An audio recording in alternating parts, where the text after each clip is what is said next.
What to do if you have a loved one who needs to go to drug or alcohol treatment and you're not sure how to approach them. Basically, the way that you approach them is through what I call the side door method. So you're not going to come at someone straight on. You don't say, sit down, let's talk. Because as soon as you say those words, people's defenses go up. You feel like you're in the principal's office. You're like, oh my gosh, what have I done? I'm in trouble. And you really can't listen very good when you're in that defensive, scared state. Don't start off by saying, we need to have a talk. In fact, don't go at the situation directly at all. You want to come at it through the side door. So the first step is you have to build a very trusting, safe relationship with this person.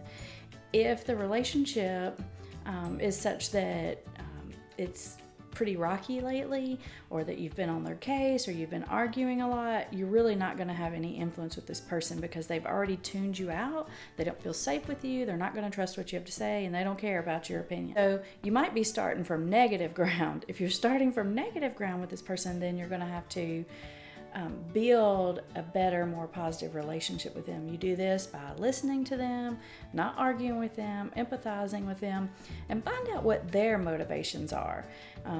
They're not likely to think that they have a drug or alcohol problem. They don't think that they need to go to rehab, but they may think that they're having an anxiety problem or a self-esteem problem or a stress problem or a school problem or a work problem.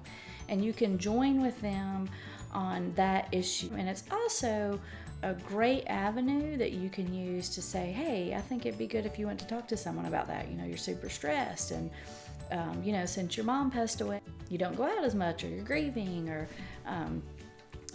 maybe they're drinking to handle the work stress. People are much more receptive to having conversations about their stress, their anxiety, the way that they're managing that, than they are if you're telling them that they have a substance abuse problem.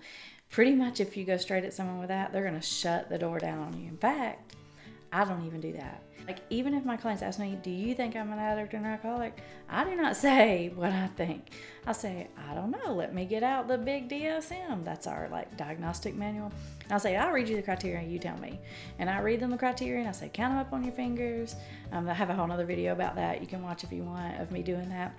And I let them decide it, because if I tell someone they have a substance abuse problem, immediately they're going to shut down. They're going to see me as not safe, and I have damaged the relationship, which is the only real thing that I'm going to be able to leverage.